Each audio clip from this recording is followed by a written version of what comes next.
This is a family farm. I've lived in Union County all of my life. We got married down here.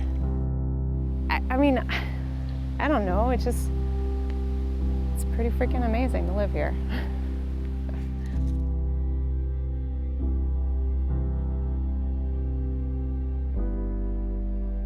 An hour that way, you've got Inspiration Point on the west side and all the nice sandstone cliffs, Rattlesnake Road, LaRue Pine Hills, and then an hour that way, we've got Garden of the Gods.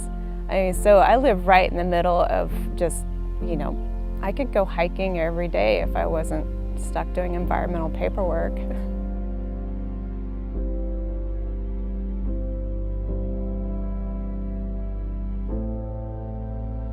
We're stuck between a rock and a hard place.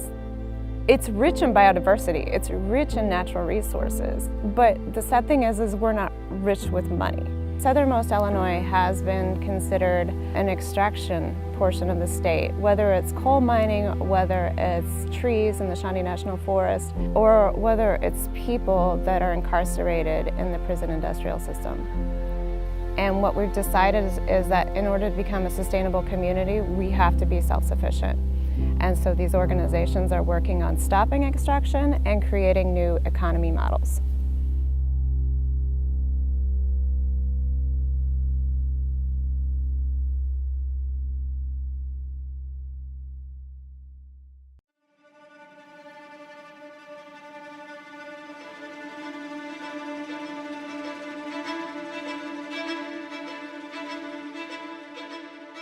We had learned about an oil spill that was happening nearby at the deep injection well service where Woolsey was going to be taking their fracking waste and dumping it. As a matter of fact, they had an oil spill in the creek that was impacting a farmer down the way.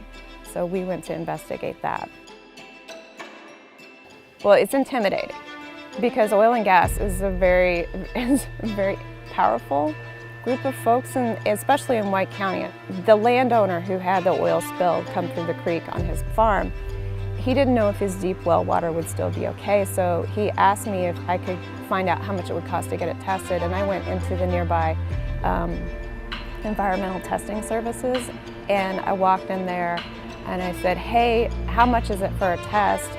And the guy turned to me and said, "Get office." And I was like, "I'm bringing you business." And it was in the next 24 hours we found out that Woolsey had withdrawn the permit.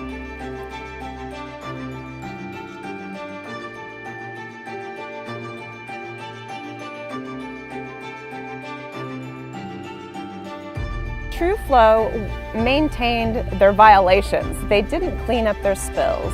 They still don't have a fence around the perimeter. But the state's not enforcing the violations, they're not enforcing the fines. I'm not sure that they're abdicating their responsibility as much as I think they don't have the capacity to deal with it. And so what we were frustrated with is that the state of Illinois, as we know, is very broke, and that there has been cutbacks in staff, including IDNR, including EPA. EPA has been gutted. And so how are they going to enforce the laws that they have? Why are they going to push through with these super great regulatory framework for fracking if they can't enforce the old oil and gas laws?